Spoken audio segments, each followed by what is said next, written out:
மாண்புமிகு பேரவைத் தலைவர் அவர்களே, கடந்த 27/9/2025 அன்று கரூர் மாவட்டத்தில் நிகழ்ந்த துயர சம்பவம் குறித்து மாண்புமிகு எதிர்க்கட்சித் தலைவர் உள்ளிட்ட அனைத்து கட்சிகளைச் சார்ந்த பல்வேறு உறுப்பினர்கள் விதி 56 கீழ் ஒத்திவைப்பு தீர்மான அறிவிப்பும், விதி 55 கீழ் கவன ஈர்ப்பு தீர்மான அறிவிப்பும் கொடுத்திருக்கிறார்கள். இது தொடர்பாக அனைவரும் பேசுவதற்கு முன்பாக அரசு எடுத்துள்ள நடவடிக்கைகள், எடுக்க கருதியுள்ள வழிமுறைகள் குறித்து இந்த பேரவைக்கு முன்வைக்க விரும்புகிறேன்.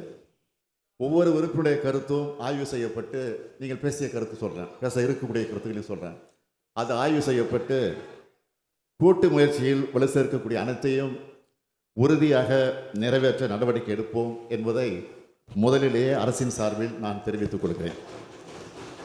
மாண்புமிகு பேரவைத் தலைவர் அவர்களே, கரூர் மாவட்டத்தில் நிகழ்ந்த துயரச் சம்பவம் ஒட்டுமொத்த தமிழ்நாட்டு மக்களின் மனதையும் உலுக்கியது. நம் அனைவரையும் பெரும் அதிர்ச்சிக்கும் சோகத்திற்கும் உள்ளாக்கியது. இறந்து போனவர்களுக்கு ஆழ்ந்த அஞ்சலியை நான் செலுத்துகிறேன். உறவுகளை இழந்தவர்கள் அனைவருக்கும் எனது ஆழ்ந்த இரங்கலையும் தெரிவித்துக் கொள்கிறேன். கரூர் வேலுச்சாமிபுரத்தில் கடந்த 27/9/2025 அன்று தமிழக வெற்றிக் கழக கட்சியினுடைய தலைவர் அவருடைய அரசியல் நிகழ்ச்சி நடைபெற்றது. அந்த கட்சியின் கரூர் மேற்கு மாவட்ட செயலாளர் இதற்கான அனுமதியை கோரி பல்வேறு இடங்களில், அவர் அனுமதி கோரிய இடங்களில் போக்குவரத்து நெரிசல் இருக்கும் என்பதாலும், பொதுமக்களுக்கு தொல்லை ஏற்படும் என்பதாலும், பாதுகாப்பு காரணங்களாலும் அனுமதி வழங்கவில்லை. 25/9/2025 காலை லைட் ஹவுஸ் கார்னர் அல்லது உழவர் சந்தை பகுதியில் கூட்டம் நடத்த அனுமதி கோரிய மனுவுக்கும் கூட்ட அளவு, மதிப்பீடு மற்றும் பாதுகாப்பு காரணங்களால் அனுமதி வழங்க இயலவில்லை. பிறகு 29/9/2025 அன்று அக்கட்சியின் கரூர் மேற்கு மாவட்ட செயலாளர் வேலுச்சாமிபுரத்தில் 27/9/2025 அன்று மக்கள் சந்திப்பு நிகழ்ச்சி நடத்த அனுமதி கோரினார். அவர் கொடுத்த மனு ஏற்கப்பட்டு 11 நிபந்தனைகளுடன் அனுமதி வழங்கப்பட்டது. கரூர் நிகழ்ச்சிக்கு தமிழ்நாடு அரசின் காவல்துறையினர் சார்பாக கரூர் மாவட்ட காவல் கண்காணிப்பாளர் தலைமையில் பாதுகாப்பு ஏற்பாடுகள் செய்யப்பட்டிருந்தன.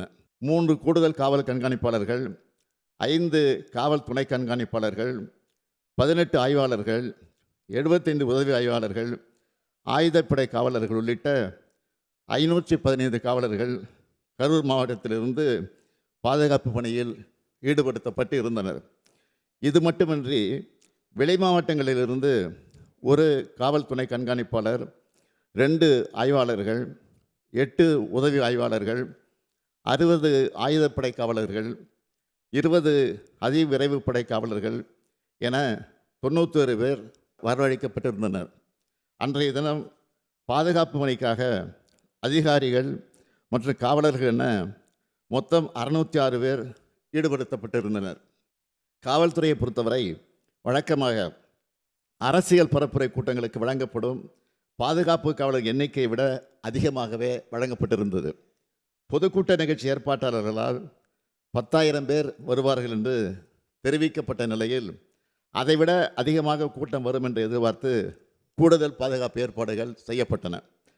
கூட்டம் நடத்த அனுமதி கோரி கொடுத்த கடிதத்தில் மாலை 3 மணி முதல் இரவு 10 மணி வரை என்று குறிப்பிட்டிருந்தார்கள்.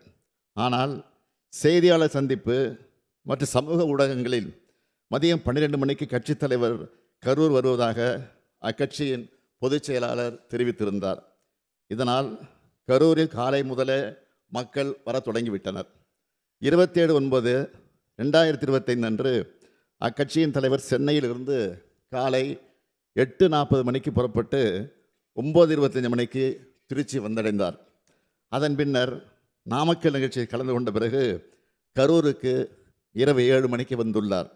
அதாவது அறிவிக்கப்பட்ட 12 மணி கடந்து 7 மணி நேரம் கழித்து தான் வந்தார். இந்த காலதாமதம் கூட்ட நெரிசலுக்கு முக்கிய காரணமாக அமைந்தது. இங்கே அனைத்து கட்சி சார்ந்தவர்களும் இருக்கிறீர்கள். உங்கள் அனைவருக்கும் தெரிந்த விஷயம்தான். கூட்ட ஏற்பாட்டாளர்கள் சில முக்கியமான ஏற்பாடுகளை செய்ய வேண்டும். அவை அன்றைய தினம் கரூரில் செய்யப்படவில்லை. காலை முதல் காத்திருந்த மக்களுக்கு போதிய குடிநீர் இல்லை.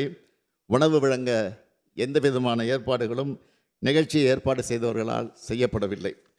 இயற்கை பாதைகளை கழிக்க பெண்களால் வெளியில் செல்ல முடியவில்லை.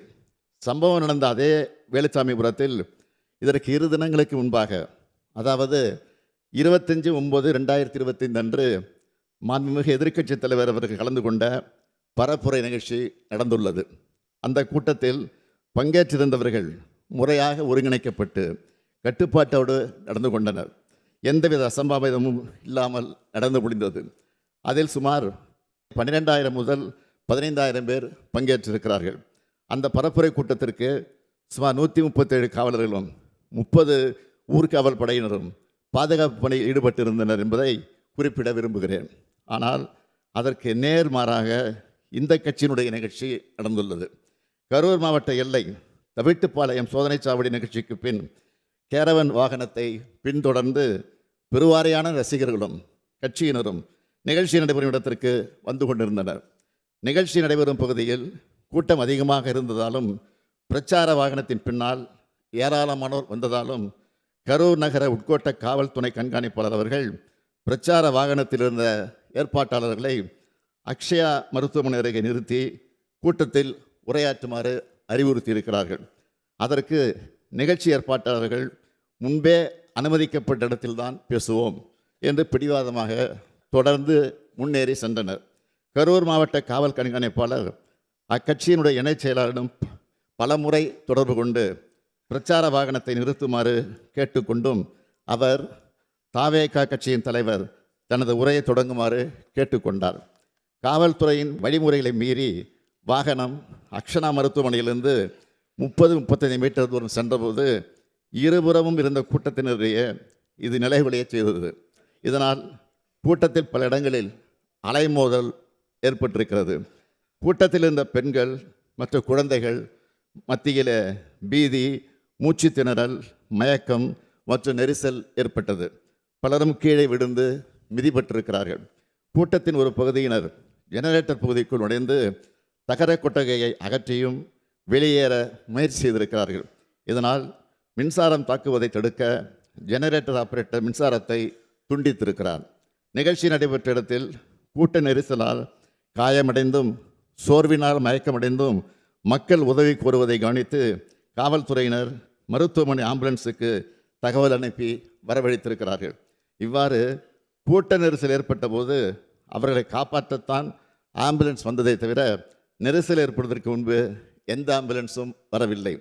காவல்துறை, தீயணைப்பு மற்றும் மீட்புத்துறையினர் மற்றும் ஆம்புலன்ஸ் மீட்புக் குழுவினர் காயமடைந்தவர்களை மீட்டு அருகில் உள்ள மருத்துவமனைகளுக்கு அனுப்பி வைத்தனர். மீட்பு பணிகளில் முழுவீச்சு நடைபெற்று கொண்டிருக்கும் போது தாவேகா கட்சியினர் 2 ஆம்புலன்ஸ் ஓட்டுநர்களை தாக்கி ஆம்புலன்ஸ் வாகனத்தை சேதப்படுத்தியிருக்கிறார்கள். இதனால் மீட்பு பணிகள் தடைப்பட்டன. இது தொடர்பாக கரூர் நகர காவல் நிலையத்தில் 2 வழக்குகள் பதிவு செய்யப்பட்டு விசாரணை நடந்து வருகிறது. சம்பந்தப்பட்ட நபர் கரூர் நீதித்துறை நடுவர் முன்பு சரணடைந்திருக்கிறார். மற்றொரு குற்றவாளி 2 வழக்குகளிலும் தொடர்புடையதாக கைது செய்யப்பட்டிருக்கிறார். மாண்புமிகு பேரவைத் தலைவர் அவர்களே, கரூரில் தமிழக வெற்றி கழக கட்சியின் பரப்புரை கூட்டத்தில் நெரிசல் ஏற்பட்டு மக்கள் இறப்பு ஏற்பட்டுள்ளது என்று தகவல் அறிந்த உடனேயே தமிழ்நாடு அரசு உடனடி நடவடிக்கைகளை மேற்கொண்டது. மருத்துவம் மற்றும் மக்கள் நல்வாழ்வுத்துறை அமைச்சர், முதன்மை செயலாளர், தேசிய நல்வாழ்வு குழும இயக்குனர் உள்ளிட்டோர் உடனடியாக கரூருக்கு அனுப்பப்பட்டார்கள். மேலும் அன்று இரவே நானும் கரூருக்கு சென்று பாதிக்கப்பட்ட குடும்பங்களை சந்தித்து ஆறுதல் கூறினேன். கரூர் துயரத்தை கேள்விப்பட்டதும் என்னால் வீட்டில் இருக்க முடியவில்லை. அதனால்தான் உடனடியாக கரூருக்கு அன்றைய இரவே சென்றேன். மருத்துவமனையில் சிகிச்சை பெற்றவர்களை நேரில் பார்வையிட்டு மருத்துவரோடு ஆலோசித்து உத்தரவு பிறப்பித்தேன். அரசின் அனைத்து துறைகளிலும் ஒருங்கிணைந்து செயல்பட்டனர். அமைச்சர்கள் பலரும் அங்கு சென்று பணியாற்றினார்கள். கரூர் அரசு மருத்துவக் கல்லூரி மருத்துவமனையில் கூட்ட நெரிசலில் பாதிக்கப்பட்ட முதல் நபர் இரவு 7:47 மணிக்கு அனுமதிக்கப்பட்டார். தொடர்ச்சியாக 200க்கும் மேற்பட்டோர் சிகிச்சைக்காக கொண்டு வரப்பட்டார்கள். அனுமதிக்கப்பட்டவர்களுக்கு சிறப்பு சிகிச்சை அளிப்பதற்காக சேலம், நாமக்கல், மதுரை, திருச்சி, திண்டுக்கல், கோயம்புத்தூர், புதுக்கோட்டை ஆகிய இடங்களிலிருந்து 152 மருத்துவர்கள், செவிலியர்கள், மருத்துவ உதவியாளர் பணியில் ஈடுபட்டார்கள். பொது சுகாதார இயக்குநர் தலைமையில் கூடுதல் மருத்துவ குழுக்கள் அமைக்கப்பட்டன. கரூர் மருத்துவமனையில் அனுமதிக்கப்பட்ட 700 படுக்கைகளோடு எந்த அவசர நிலையும் சமாளிக்க ஏதுவாக கூடுதலாக 400 படுக்கை வசதி ஏற்படுத்தப்பட்டுள்ளது. 24 மணி நேர அவசர சிகிச்சை மையம், சிடி ஸ்கேன், ஆய்வகங்கள் உள்ளன. பணிகளை விரைவுபடுத்திட திருச்சிராப்பள்ளி, திண்டுக்கல் மாவட்ட ஆட்சித்தலைவர்கள் மற்றும் மாவட்ட மருத்துவக் குழுவினர் கரூர் அரசு மருத்துவக் கல்லூரி மருத்துவமனைக்கு ஹெல்ப் டெஸ்க் அமைத்து இறந்தவர்களின் உடல்களை காவல்துறை உதவியோடு அடையாளம் கண்டு பொது சுகாதாரம் மற்றும் நோய் தடுப்பு மருந்துத்துறை அலுவலர்களின் உதவியோடு உடற்கூராய்வு செய்வதற்கு ஏற்பாடு செய்தனர். கரூருக்கு அருகில் உள்ள சேலம், நாமக்கல் மற்றும் மதுரை அரசு மருத்துவக் கல்லூரி முதல்வர்கள் தங்கள் மருத்துவக் கல்லூரியிலிருந்து சிறப்பு மருத்துவ குழுக்களோடு 27/9/2025 அன்று இரவு கரூர் அரசு மருத்துவக் கல்லூரி மருத்துவமனைக்கு வந்தனர். இது தவிர திருச்சிராப்பள்ளி, திண்டுக்கல், கோயம்புத்தூர், புதுக்கோட்டை உள்ளிட்ட அரசு மருத்துவக் கல்லூரியிலிருந்தும் சிறப்பு மருத்துவர்கள், செவிலியர்கள், ஆய்வக வல்லுநர்கள், பிரேத பரிசோதனை உதவியாளர்கள் என மொத்தம் 152 பேர் கரூர் அரசு மருத்துவமனைக்கு வந்தனர். இச்சம்பவத்தில் சிகிச்சை பெற்று வந்த அனைவரும் வீடு திரும்பி இருக்கிறார்கள். ஒருவர் மட்டும் சென்னை ஸ்டான்லி அரசு மருத்துவமனையில் சிகிச்சையில் இருக்கிறார். உயிரிழந்தவர்களின் மொத்த எண்ணிக்கை 41. இதில் ஆண்கள் 13 பேர், பெண்கள் 18 பேர், குழந்தைகள் 10 பேர். கரூர் மருத்துவக் கல்லூரி மருத்துவமனையில் உள்ள பிணவரையில் இறந்த அனைத்து உடல்களையும் குளிர்சாதனை பெட்டியில் வைப்பதற்கு போதிய வசதி இல்லாத காரணத்தால் அன்றைய இரவில் உடற்கூராய்வு செய்வதற்கு மாவட்ட ஆட்சித்தலைவருடைய சிறப்பு அனுமதி பெற்று உடற்கூராய்வு மேற்கொள்ளப்பட்டது. உடனடியாக உடற்கூராய்வு நடைமுறைகளை முடித்து பாதிக்கப்பட்ட துக்கத்தில் இருக்கக்கூடிய குடும்பங்களிடம் உடல்கள் ஒப்படைக்க வேண்டி கரூர் அரசு மருத்துவக் கல்லூரி தடவியல் துறை தலைவர் சங்கர் அவர்களுடைய தலைமையில் 24 மருத்துவர்கள் மற்றும் 16 உதவி பணியாளர்கள் அடங்கிய குழு அமைக்கப்பட்டு உடற்கூராய்வு செய்யப்பட்டது. 28/9/2025 அன்று அதிகாலை 1:45 மணிக்கு முதல் உடற்கூராய்வு துவங்கப்பட்டு 28/9/2025 அன்று மதியம் 1:10 மணி அளவில் 39வது உடற்கூராய்வு முடிவுற்றது. காவல்துறை உயர் அதிகாரிகள் தலைமையில் 200க்கும் மேற்பட்ட காவலர்கள் 27/9/2025 அன்று கரூர் அரசு மருத்துவக் கல்லூரி மருத்துவமனை வளாகத்தில் குழுமிய பெரும் கூட்டத்தினரை ஒழுங்குபடுத்தி எந்த ஒரு அசம்பாவிதம் ஏற்படாமல் கவனித்துக் கொண்டனர். துயரமான இச்சம்பவத்தில் தமிழ்நாடு அரசின் சார்பில் முதலமைச்சர் பொது நிவாரண நிதியிலிருந்து உயிரிழந்த 41 நபர்களின் குடும்பங்களுக்கும் தலா 10 லட்சம் ரூபாய் வழங்கப்பட்டது. தீவிர காயமடைந்த 47 நபர்களுக்கு தலா 1 லட்சம் ரூபாயும், வெளிநோயாளிகளாக சிகிச்சை பெற்ற 55 நபர்களுக்கு தலா 50,000 ரூபாயும் என மொத்தம் 143 நபர்களுக்கு 4,84 லட்சம் ரூபாய் முதலமைச்சரின் பொது நிவாரணத்திலிருந்து வழங்கப்பட்டது. இந்த சம்பவத்தை விசாரிக்க 28/9/2025 அன்று ஓய்வு பெற்ற உயர்நீதிமன்ற நீதிபதி திருமதி அருணா ஜெகதீசன் அவர்கள் தலைமையிலே ஒரு நபர் ஆணையம் அமைக்கப்பட்டது. மாண்புமை சென்னை உயர்நீதிமன்றத்தின் உத்தரவுப்படி 3/10/2025 அன்று ஐஜி திரு அஸ்ரா கார்க் ஐபிஎஸ் அவர்கள் தலைமையில் சிறப்பு புலனாய்வு குழு அமைக்கப்பட்டது. தமிழ்நாடு அரசு இந்த சம்பவத்தை சட்டப்படி விரைந்து கையாண்டது. அனுமதி வழங்கல், மருத்துவ உதவி, நிவாரண விநியோகம் அனைத்தும் சரியான முறையில் நடந்தன. இதுபோன்ற துயரங்கள் எதிர்காலத்தில் நிகழாமல் தடுக்க வழிகாட்டு நெறிமுறைகள் உருவாக்கப்பட்டு வருகிறது.